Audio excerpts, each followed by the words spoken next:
میٹھے پیارے اسلامی بھائیوں، آج میں ایک ایسی مسلمانوں کی عادت جس کو اگر اسلام کا حسن کہا جائے تو غلط نہ ہوگا، مگر بدقسمتی سے وہ حسن اسلام، مسلمانوں کی وہ خوبصورتی وہ آج نظر نہیں آتی۔ اور اگر وہ واپس آ جائے، اگر وہ واپس وہی ماحول آ جائے اور لوگ ان عادتوں کو پھر سے اپنا لیں، اب تو یقین جانے جس کو کہتے ہیں نا جینے کا مزہ آ جائے، خوبصورتی ماحول میں پیدا ہو جائے، ہماری محبتوں میں اضافہ ہو جائے، وہ کیا ہے؟ وہ نبی پاک علیہ الصلوۃ والسلام کی سنت، وہ صحابہ کا طریقہ، وہ اولیاء کرام کا انداز، ایک بہت خوبصورت عادت ہے۔ وہ کیا ہے میں عرض کرتا ہوں، پہلے ایک واقعہ سنیے، وہ واقعہ مزید اس خوبصورتی کو ڈیفائن کر دے گا، اس بات کو اور سمجھا دے گا۔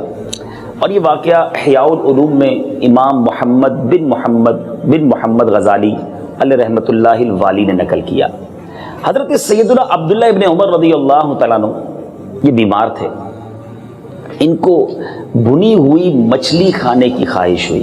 اچھا، اب آپ بھی جانتے جب انسان بیمار ہوتا ہے نا تو کچھ کھانے کو جی نہیں چاہتا، بعض اوقات پرٹیکولرلی یعنی جس کو کہ خاص طور پر ایک چیز کی خواہش ہوتی ہے، چلو یار کھانا کھلانا تو او کھلا دو سانو، میں وہ کھا لوں گا ورنہ اور کچھ نہیں کھانا۔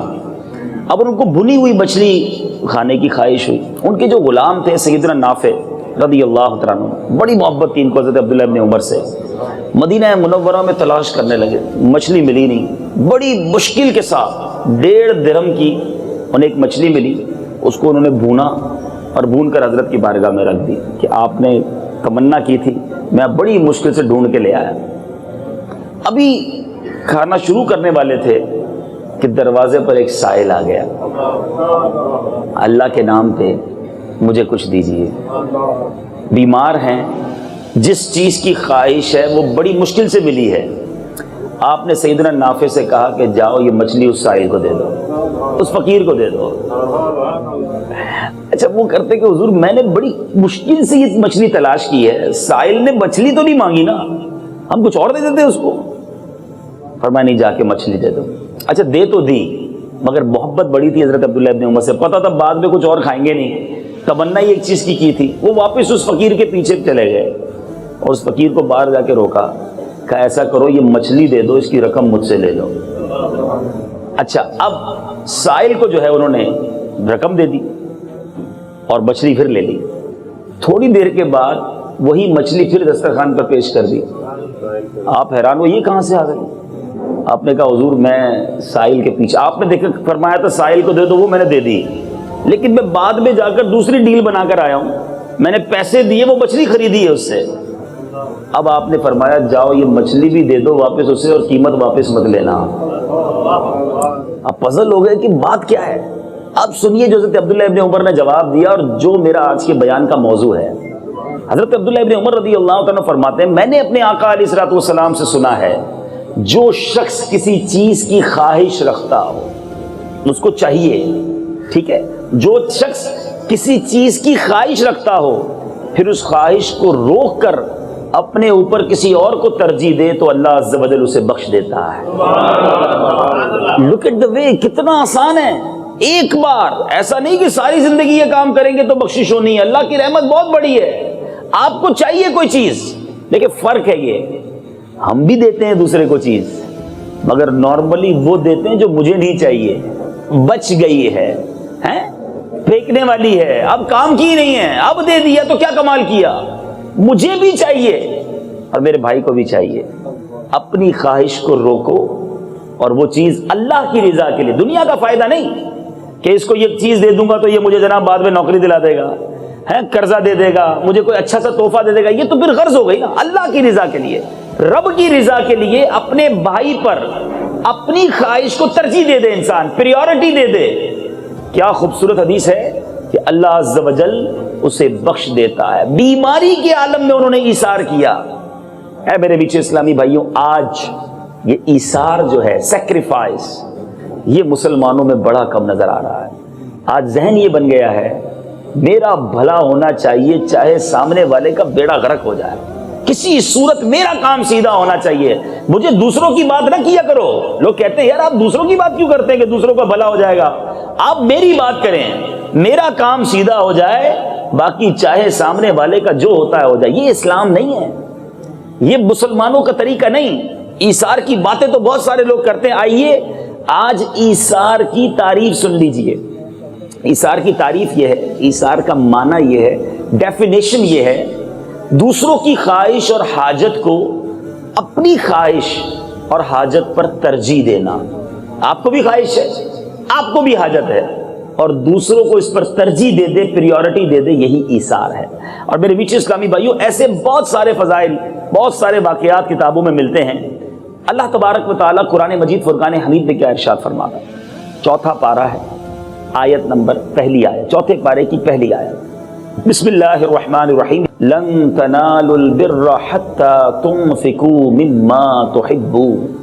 تم ہرگز بھلائی کو نہ پہنچو گے جب تک راہ خدا میں اپنی پیاری چیز خرچ نہ کرو. اللہ کی راہ میں کون سی چیز خرچ کرنی ہے؟ پیاری چیز جو مجھے پسند ہے. وہ جب تک بھلائی کو نہیں پہنچو گے جب تک وہ خرچ نہ کرو. خزائن العرفان میں اس آیت مبارکہ کے تحت صدر الافاضل حضرت علامہ مولانا سید محمد نعیم الدین مراد آبادی علیہ رحمۃ اللہ ہادی لکھتے ہیں, حضرت سیدنا حسن بصری رحمۃ اللہ تعالی کا قول ہے, جو مال مسلمان کو محبوب یعنی پیارا ہو اسے رضائے الہی عز و جل کے لیے خرچ کرے, وہ اس آیت میں داخل ہے, خواہ ایک کھجور ہی کیوں نہ ہو. آپ کو کھجور ہی پسند ہے. دیکھیں یہ کانسیپٹ کلیئر ہونا بہت ضروری ہے. ایثار کا مطلب یہ نہیں ہے میں 5 لاکھ روپے خرچ کروں گا جب بھی مجھے ثواب ملنا ہے. میں بیٹھا ہوں دسترخوان پر اور ایک کھجور مجھے کسی نے سامنے سے نظر آ رہی ہے جو مجھے بڑی پسند ہے, اور میرے بھائی بھی بیٹھا ہے سامنے, بتاؤں بھی نہ, بس چپ چاپ وہ کھجور اٹھا کے اسے دے دوں.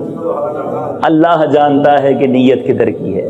ہم دسترخوان پر کیا کرتے ہیں؟ سب سے اچھی چیز دسترخوان پہ نظر آتی ہے پہلے اسی پہ ہاتھ مارتے ہیں. فروٹ پڑے ہیں, سب سے اچھا سیب, سب سے اچھا کیلا, سب سے اچھا انگور, میں پہلے لے لوں, میں رہ نہ جاؤں. اگر بغیر کسی کو بتائے بندہ کہے کہ یار یہی مجھے پسند ہے, میرا بھائی پہلے کھا لے, ہاتھ سلو کر لے, بتائے نا. ہاں ایسا نہیں کرنا کہ جاؤ آج میں ایثار کر رہا ہوں, اچھا والا سیب تم کھا لو. یہ ایثار نہیں ہے, یہ تو آپ نے اور دل آزاری کر دی, اس کی احسان جتایا, پتہ بھی نہ چلے کسی کو. چپ چاپ اپنی جگہ پر بیٹھے بیٹھے آپ نے دیکھا کوئی اور بھائی آیا ہے, گرمی کے دن ہیں, پنکھا ایک ہی لگا ہے, یہ بھی چاہتا ہے پنکھے کے نیچے بیٹھ جاؤں, اپنی جگہ سے تھوڑا سائڈ پہ ہو گیا, بھائی جان آپ آ کر بیٹھ جائیے. اللہ جانتا ہے کہ نیت کدھر کی ہے. یہ اپنے بھائی پر وہ ایثار ہے جس کی مجھے بھی ضرورت ہے, میں نے بغیر بتائے اپنے بھائی پر ایثار کر دیا, کیا معلوم یہی ایثار کرنا میری مغفرت کا ذریعہ بن جائے. اب سنیے, یہ آیت آپ نے بھی سنی, میں نے بھی سنی, مگر ہمارے صحابہ نے کیسے سنی, انہوں نے, ہمارے اسلاف نے کیسے سنی, ہمارے بزرگوں نے کیسے سنی, اور اس پر امپلیمنٹ کیا, اس پر عمل کیا. امیر المومنین سیدنا عمر بن عبد العزیز رضی اللہ تعالیٰ عنہ کے بارے میں آتا ہے, آپ شکر کی بوریاں خریدتے, شوگر, چینی, شکر کی بوریاں خریدتے اور وہ تقسیم کیا کرتے. لوگوں نے کہا حضرت آپ پیسے بانٹ دیا کریں, آپ قیمت اس کی بانٹ دیں, آپ شکر کیوں بانٹتے ہیں؟ فرمایا مجھے شکر بہت پسند ہے, میں چاہتا ہوں جو مجھے پسند ہے وہ اللہ کی راہ میں تقسیم کرتا رہوں. یہ ہے وہ میں ذہن. ہمارے اسلاف نے پھر جب سے یہ آیت کریمہ کو پیارے آقا علیہ الصلوۃ والسلام نے صحابہ کرام کے سامنے تلاوت کیا, ان کا معمول بن گیا. یہ اپنی کوشش کیا کرتے کہ سب سے بہترین چیز, بڑا شاندار واقعہ سیدنا ابو ذر غفاری رضی اللہ تعالیٰ عنہ کا. آپ بہت عظیم صحابی, آپ کے بارے میں یہ آتا ہے کہ آپ مدینہ منورہ کے قریب ایک بستی میں رہا کرتے تھے. گزر بسر کے لیے آپ کے پاس چند اونٹ تھے اور ایک کمزور سا چرواہا تھا. ایک بار خاندان بنو سلیم کے ایک صاحب آپ کی خدمت میں حاضر ہوئے, عرض کی کہ حضور مجھے بھی آپ کے ساتھ رہنا ہے, آپ کی برکتیں لوٹنی ہیں, میں آپ کی خدمت کرتا رہوں گا, اپنے ساتھ رکھ لیں. سنیے آپ نے شرط کیا لگائی. آپ نے فرمایا کہ میرے ساتھ رہنے کی ایک شرط ہے. دعوت اسلامی والے مدنی فیس لگاتے ہیں نا, سنو مدنی فیس حضرت ابو ذر غفاری نے کیا لگائی تھی, کہ ایک مدنی فیس ہے کہ جب بھی وین ایور میں تمہیں اپنے مال میں سے اللہ کی راہ میں خرچ کرنے کی بات کروں گا نا, تو تم نے میرے مال میں سے سب سے بہترین چیز راہ خدا میں خرچ کرنی ہے. اپنے غلام کو یہ تاکید کر رہے ہیں. ہم کیا کہتے ہیں کہ نوکری کرنی ہے میرے پاس, پہلی شرط یہ گھٹیا مال پہلے بیچنا ہے, ڈیفیکٹو مال کو اچھا کر کے بیچ سکو گے تو نوکری ملنی ہے. اچھا مال نہیں، ناقص مال ڈبل ریٹ میں بیچ سکو گے؟ ہماری مطلب اپروچ کچھ اور ہے، ان کا ذہن کتنا پیارا تھا۔ بہرحال اس شخص نے کہا ٹھیک ہے حضور، منظور ہے مجھے، آپ کی صحبت میں رہنے لگا۔ کچھ دنوں کے بعد وہی شخص آپ کے پاس آیا اور عرض کی حضور برابر بستی ہے، غریب لوگ رہتے ہیں، ان کو کھانے پینے کی تکلیف ہے، ہم اگر ان کی کچھ مدد کر دیں۔ تو آپ نے کہا ٹھیک ہے، میرے جو سامان ہے بہت سارے اونٹ ہیں، اس میں سے ایک اونٹ لے آؤ اور اس کو ذبح کرو، سب گاؤں والوں کو تھوڑا تھوڑا تھوڑا ایکول ڈسٹریبیوٹ کر دو، گوشت تقسیم کر دو، مجھے بھی ایک حصہ مجھے بھی دینا۔ اب وہ غلام اونٹ تلاش کرنے گیا آپ کے ریوڑ میں، پہلے تو سب سے اچھا والا اونٹ نکالا اس نے، پھر سوچنے لگا یار اس پر حضرت سواری بھی کرتے ہیں، بڑا فرما بردار بھی ہے، بانٹنا تو گوشت ہی ہے نا، تو ایسا فرما بردار اونٹ کاٹنے کی کیا ضرورت ہے، دوسرے نمبر والا کاٹ دیتے ہیں۔ وہ دوسرا اونٹ اٹھا کر لے آئے۔ حضرت ابو ذر غفاری رضی اللہ تعالیٰ نے جب دیکھا نا، دیکھے کیا کہتے ہیں، فرمایا تم نے میرے ساتھ خیانت کی ہے، میرا وعدہ بھول گئے۔ اب غور کیجئے وہ غلام کیا کہتا ہے، حضور میں یقین کریں آپ کی محبت میں وہ والا اونٹ نہیں لایا، اس پہ آپ سواری بھی کرتے ہیں، آپ کا فرما بردار بھی ہے، بانٹنا گوشت ہی تو تھا نا، آپ کی مدد آپ کی محبت میں ایسا کیا۔ اللہ اللہ اللہ، آپ نے فرمایا کہ واقعی میری ضرورت کے لیے ایسا کیا تھا؟ عرض کرتا جی واقعی حضور آپ کی ضرورت کے لیے ایسا کیا۔ گولڈن ورڈ، سنہرے ورڈ سنیے، حضرت ابو ذر غفاری رضی اللہ عنہ فرماتے ہیں، سنو یہ ہم سب کے لیے شاندار درس ہے۔ فرماتے میری ضرورت کا دن تو وہ دن ہے جس دن میں قبر کے گھڑے میں تنہا ڈال دیا جاؤں گا، اصل تو وہ دن ہے۔ باقی رہا مال تو اس کے 3 حصے دار ہیں۔ نمبر 1 تقدیر، جو مال لے جانے میں کسی کا لحاظ نہیں کرتی۔ آپ نے بھی دیکھا ہوگا اچھا خاصا کاروباری آدمی ہوتا ہے، ویل سیٹ ہوتا ہے، بنگلے گاڑیاں، اچانک سب چلا جاتا ہے، بڑا تقدیر تو جب چاہے مال لے جاتی ہے۔ دوسرا اس کا حقدار، فرمایا وارث، جو تیرے مرنے کے بعد منتظر رہتے ہیں کہ کب تو مرے گا تیرے مال پہ قبضہ کر لیں گے۔ تیسرا حقدار وہ تو خود ہے۔ ارے جب تقدیر اور وارث مال لے جانے کی کوئی اس میں وہ نہیں کرتے، انتظار نہیں کرتے، لے جاتے ہیں، تو پھر تو اپنا حصہ لینے میں کیوں کنجوسی کرتا ہے؟ جو مال اللہ نے دیا اس کا مطلب یہ ہے، بڑی عجیب بات ہے، ذرا سوچیں نا، آپ کا جو مال ہے وہ آپ کا ہے، مگر ہم یا تو وارثوں کے لیے جمع کر رہے ہیں یا تقدیر کا انتظار کر رہے ہیں کہ کب لے جائے۔